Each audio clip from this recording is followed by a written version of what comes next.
अगर आपका भी इस गर्मियों में जेट प्लांट बार-बार ख़राब हो रहा है या सूख रहा है या पत्तियाँ पीली पड़ रही हैं या पौधा धीरे-धीरे सूख रहा है, तो ये वीडियो आपके लिए बहुत ही मददगार होने वाली है।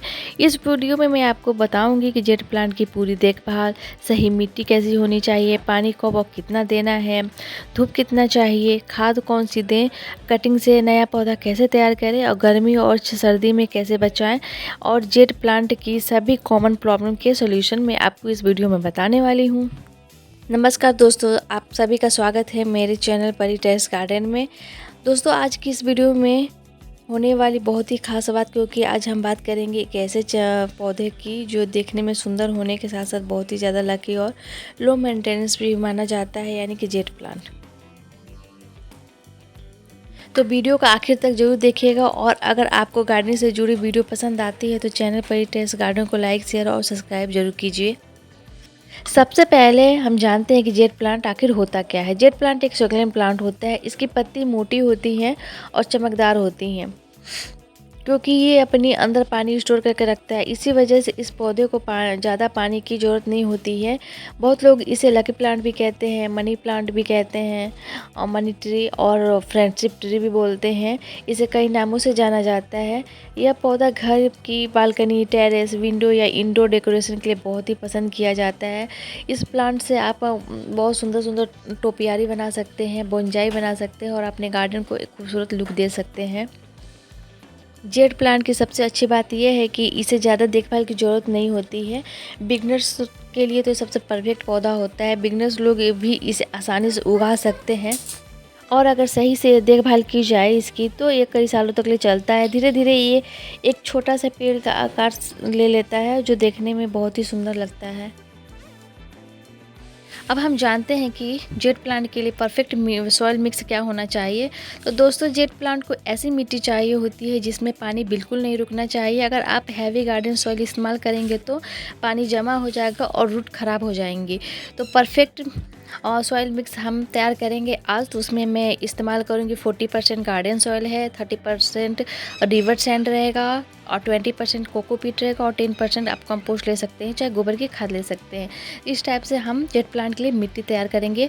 ये मिट्टी बहुत ही अच्छा हो जाता है, इसमें ड्रेनेज बहुत अच्छा रहता है, पानी बिल्कुल उसमें रुकता नहीं है। तो मैं बना रही हूँ जेट प्लांट का टोपियारी, आप देख पा रहे हो। उसमें बहुत सारे मैं प्लांट्स ऐसे जो होंगे जो कटिंग वाले मैं यूज करूँगी। तो ये था मेरा जेट प्लांट का मिक्स सॉइल, और आप देख पा रहे हैं कि मैं आज बनाऊँगी इसको अच्छे से। इसका टोपियारी मैं फर्स्ट टाइम इसको बना रही हूँ और बहुत ही ज़्यादा खूबसूरत बनकर तैयार होगा। तो आप लास्ट तक वीडियो में बने रहें। जेट प्लांट के लिए कौन सा गमला सबसे परफेक्ट होता है, तो मैं तो यही कहूँगी कि मिट्टी का गमला सबसे परफेक्ट होता है जेट प्लांट के लिए, क्योंकि ये अच्छा माना जाता है, क्योंकि ये एक्स्ट्रा मॉइस्चर जो एब्जॉर्ब कर लेता है। अब हम बात करते हैं जेट प्लांट के लिए सही धूप की। दोस्तों, जेट प्लांट को हेल्दी और कॉम्पैक्ट रखने के लिए सनलाइट बहुत ही ज़्यादा ज़रूरी होता है। कितनी धूप सही है जेट प्लांट के लिए, तो जेट प्लांट को लगभग डेली उसको 4 से 5 घंटे और 6 घंटे तक उसको ब्राइट सनलाइट चाहिए ही होता है। मॉर्निंग सनलाइट इसके लिए सबसे बेस्ट होता है। अगर आप इसे टेरेस या बालकनी में रखते हैं तो कोशिश करें कि सुबह की धूप ज़रूर मिले। इंडोर में रखने वाले लोग ध्यान दें। अगर आप जेट प्लांट को घर के अंदर रखते हैं तो इसे ऐसी जगह रखें जहाँ ब्राइट लाइट आती हो, क्योंकि ये अंधेर में पौधा ख़राब हो जाता है। क्योंकि ये सक्यूलेंट प्लांट है, इसलिए इसको धूप बहुत ज़रूरी होता है। ईस्ट या साउथ फेसिंग विंडो इसके लिए सबसे अच्छी रहती है, क्योंकि वहाँ से धूप आती रहती है। धूप कम मिलने पे क्या होता है, अगर आप पौधे को पर्याप्त धूप नहीं देंगे तो पौधा ख़राब होने लगता है, पत्तियों के बीच गैप बढ़ जाता है, रंग फीका पड़ने लगता है। गर्मियों में ध्यान रखें कि बहुत तेज़ दोपहर की धूप में कभी भी लिप्स होती है वो जलने का ज़्यादा चांस हो जाता है। तो इसलिए मई जून की तेज़ धूप में हल्की शेड देना बहुत ही ज़्यादा ज़रूरी हो जाता है।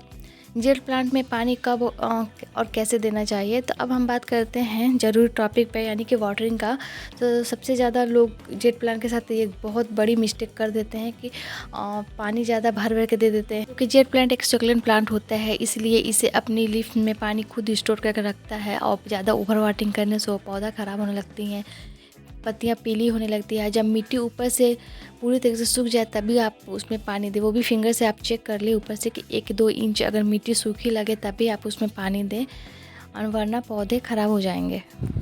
गर्मियों के मौसम में 5 से 7 दिन में एक बार पानी देना काफ़ी होता है। सर्दियों में आप इसे 10 से 15 दिन में भी एक बार पानी देना काफ़ी हो जाता है। ज़्यादा पानी देने से नुकसान क्या होता है? अगर आप रोज़ पानी देने लगेंगे तो जड़ें जो होती हैं वो सड़ने लगती हैं, पत्तियाँ पीली पड़ जाती हैं और लीव्स जो उसके होते हैं वो सॉफ्ट होने लगती हैं और पौधा धीरे धीरे वो मर जाता है, ख़राब हो जाता है। कम पानी देने का भी नुकसान होता है। तो उसके संकेत क्या होते हैं, जैसे हमें पता चल जाए कि हाँ हमारे पौधों को कम पानी है, तो पत्तियाँ क्या होती है सिकुड़ने लगेंगी, उसका ग्रोथ रुक जाता है। इससे हम पता लगा सकते हैं कि हमारा जो जेट प्लांट है वो पानी की वजह से ख़राब हो रहा है। तो इम्पोर्टेंट टिप्स मैं आपको बताने वाली हूँ। तो इम्पोर्टेंट टिप्स में है, जेट प्लांट के लिए मिट्टी में पानी जमा नहीं होना चाहिए और पोट में ड्रेनेज होना बहुत ही ज़्यादा ज़रूरी होता है। तो जेट प्लांट के लिए सही मिट्टी तो अब मैंने आपको बता ही दिया है। उसके बाद से आपको मुझे बताना है कि आप खाद कैसे देनी चाहिए जेट प्लांट को। तो जेट प्लांट को ज़्यादा फर्टिलाइज़र की ज़रूरत नहीं होती है, लेकिन अच्छी ग्रोथ के लिए महीने में एक बार हल्की खाद देना फ़ायदेमंद रहता है। तो बेस्ट फर्टिलाइज़र में आप वर्मी कंपोस्ट ले सकते हैं, गोबर की खाद ले सकते हैं, मस्टर्ड केक ले सकते हैं या उसका लिक्विड भी आप ले सकते हैं। अब कब जेट प्लांट को मतलब कम खाद की ज़रूरत होती है, बहुत ज़्यादा रिक्वायर हो तो बस आप इन तीनों में से कुछ एक दे सकते हैं। फरवरी से सितंबर तक महीने में एक बार खाद देना काफ़ी अच्छा रहता है। सर्दियों में ज़्यादा फर्टिलाइज़र देने की ज़रूरत नहीं होती है। ध्यान देने की बात यह है कि बहुत ज़्यादा खाद देने से रूट जल सकती है और पौधा ख़राब हो सकता है। अब हम बात करेंगे प्रूनिंग और बूसी ग्रोथ के बारे में। तो अगर आप चाहते हैं कि आपका जेट प्लांट घना और सुंदर दिखे तो प्रूनिंग बहुत ही ज़्यादा ज़रूरी होती है। प्रूनिंग कैसे करें? तो लंबी ब्रांचेस को कट करते रहें, हल्का हल्का ट्रिम करते रहें, सूखी और ख़राब लिप्स को वहाँ से हटा देना है। और फ़ायदे क्या है प्रूनिंग करने के? तो नई ब्रांचेस निकलती हैं और प्लांट ज़्यादा भूसी बनता है और बोनजाई शेप जैसा लुक देने लगता है। और आप एक छोटा सा आप उसका बोनजाई भी बना सकते हैं, उसकी टोपियारी भी बना सकते हैं। और जितनी भी कटिंग्स रहेंगी आप उसको बिल्कुल ना फेंकिए, आप उसको और भी नए नए पौधे लगा सकते हैं, क्योंकि जेट प्लांट एक ईजी टू ग्रो प्लांट होता है। आप उसे पत्तियों से भी ग्रो कर सकते हैं। तो जेट प्लांट से हमारा ब्रांचेस जो भी कट करेंगे उसको हम यूज में लाएंगे अपने। जैसे आप देख पा रहे हैं कि मैंने ये टोपियारी बनाया हुआ है। इसमें मैंने एक भी जितनी भी प्रूनिंग करी थी मैंने जेट प्लांट की, उसका एक भी मैंने कुछ भी इसमें से फेंका नहीं। जितनी भी सारे ब्रांचेस थी मैंने उसका यूज किया हुआ है। और जो ऊपर का टॉप था ब्रांचेस का, उसको भी मैंने कट करके इसमें एडजस्ट कर दिया अपने टोपियारी में। तो ये जो प्लांट है ना जेट प्लांट, इसकी एक भी पार्ट कोई भी ख़राब नहीं होती है, वो आराम से प्रोपगेट हो जाती हैं। ये पत्तियों से भी हो जाती हैं ग्रोथ। अब चलिए हम बात करते हैं कटिंग से हम नया पौधा कैसे बनाएंगे। अब हम सीखते हैं कि जेट प्लांट को कटिंग से कैसे हम ग्रो कर सकते हैं। तो जेट प्लांट को स्टीम कटिंग और लीफ कटिंग दोनों से आसानी से उगाया जा सकता है। स्टीम कटिंग मेथड होता है कि हेल्दी ब्रांच को काट लेना है, इसे एक दिन छांव में सूखने दें, नहीं तो आप ऐसे भी डायरेक्ट भी लगा सकते हैं। अगर बेस्ट रिजल्ट आपको चाहिए तो एक दिन छांव में इसको सूखने दें, फिर ड्राई सॉइल में इसको लगा दें। ध्यान देना है कि इसको लगाते समय हमें खाद वाली मिट्टी नहीं यूज करनी है, हमें सिंपल मिट्टी यूज करनी है। उसी में हमें इसका कटिंग लगाना है। कुछ दिनों बाद इसमें रूट आने लगेंगे। अगर लीफ से आप ग्रो करना चाहते हैं तो एक हेल्दी लीफ निकालेंगे, उसे मिट्टी के ऊपर रख देंगे और हल्का स्प्रे उसमें करते रहेंगे। कुछ समय बाद उसमें नई छोटा प्लांट निकलने लगेगा। अब हम जानते हैं कि जेट प्लांट की कुछ कॉमन प्रॉब्लम्स और उसके सोल्यूशन के बारे में। तो पत्तियां गिरना ये पहला मिस्टेक होता है। और किस कारण होता है? तो ज़्यादा पानी और अचानक टेम्परेचर चेंज होने की वजह से पत्तियां गिरने लगती है। तो उसका सोल्यूशन क्या है? तो वाटरिंग कम करें और अच्छी लाइट दें।